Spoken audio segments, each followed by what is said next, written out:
សួស្តីអ្នកទាំងអស់គ្នានៅខាងក្នុងវីដេអូនេះខ្ញុំនឹងបង្ហាញតកតងជាមួយនឹងរបៀបនៅក្នុងការប្រើប្រាស់ stop loss ជាមួយនឹង take profit អ្វីទៅជា take profit take profit គឺជាការបញ្ចប់ការចំណេញដោយស្វ័យប្រវត្តិអញ្ចឹងឧបមាថាយើងធ្វើការទិញ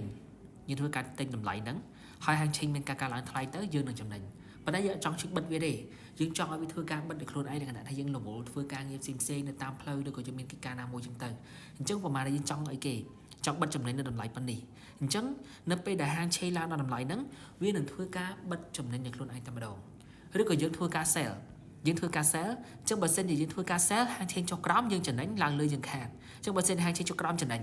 take profit គឺយើងកំណត់នៅខាងក្រោមអញ្ចឹងបើសិនជាករណីដែលហាងឆេងចុះមកដល់អូខេយើងចង់ចំណេញតាមតម្លៃហ្នឹងអូខេចង់ចំណេញតាមតម្លៃនេះអញ្ចឹងទៅអញ្ចឹងបើសិនជាហាងឆេងចុះមកដល់តម្លៃហ្នឹងគឺវានឹងធ្វើការបិទដោយខ្លួនឯងតែម្ដង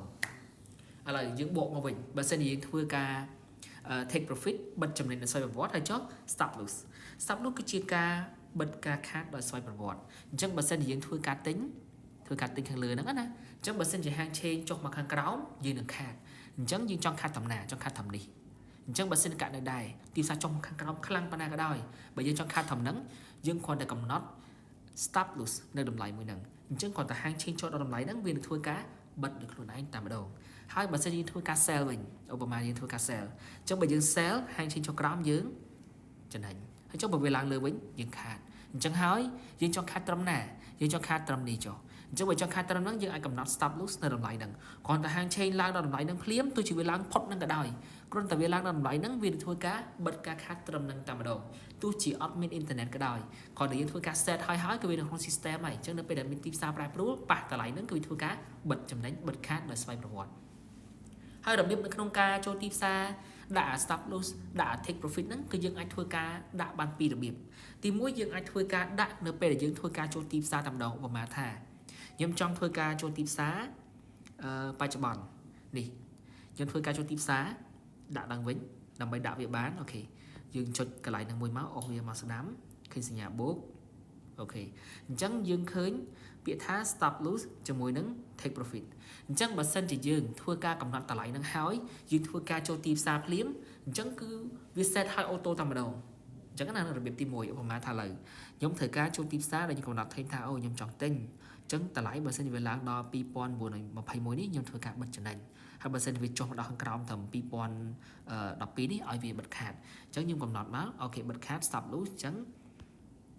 មិញហ្នឹងខ្ញុំដាក់តម្លៃ12ខាងលើបើសិនជាវាឡើងថ្លៃដល់21ឲ្យវាធ្វើការបិទចំណេញដោយស្វ័យប្រវត្តិអញ្ចឹងពេលដែលដាក់ឲ្យធ្វើការចូលទីផ្សារមកបាយប៉ប់អញ្ចឹងយើងឃើញ take profit ដាក់ពាក្យកាត់ថា take TP stop loss ដាក់ពាក្យកាត់ថា SL អញ្ចឹងបើសិនជាហាងឆេងឡើងទៅលើនោះយើងនឹងធ្វើការចំណេញតែម្ដងហើយបើសិនចុះខាងក្រោមនេះធ្វើការកាត់ខាតដល់ខ្លួនឯងតែម្ដងទោះជាវាចុះផុតនឹងក៏ដោយក៏ខ្ញុំខាតធំតែតិចតួចប៉ុណ្្នឹងដែរហើយយើងមើលខាងក្រោមនេះយើងឃើញ buy 0.01អូខេនេះ SL TP កន្លែង stop loss ជាមួយនឹង take profit មិញហ្នឹងគឺវាដាក់ឲ្យស្ដាប់ហ្នឹងរបៀបទី1របៀបទី2មានន័យថាយើងចូលទីផ្សារហើយប៉ុន្តែយើងអត់បានកំណត់ take profit ជាមួយនឹង stop loss ហ្នឹងទេយើងអាចដាក់ពេលក្រោយបានឥឡូវយើងចូលទីផ្សាររួចរាល់អូខេអញ្ចឹងយើងធ្វើការ set វាដោយយើងធ្វើការចុចលើវាជាប់វាឃើញពាក្យថា modify position ចុចលើនឹងមកនេះឃើញកន្លែង stop loss ជាមួយនឹង take profit ហើយអញ្ចឹងកន្លែង stop loss ខ្ញុំចង់ដាក់បានខ្ញុំចង់ដាក់មិញគឺ12ហើយ take profit ខ្ញុំគឺនៅ21អញ្ចឹងនៅពេលដែលយើងធ្វើការដាក់រួចរាល់ចុចពាក្យថា modify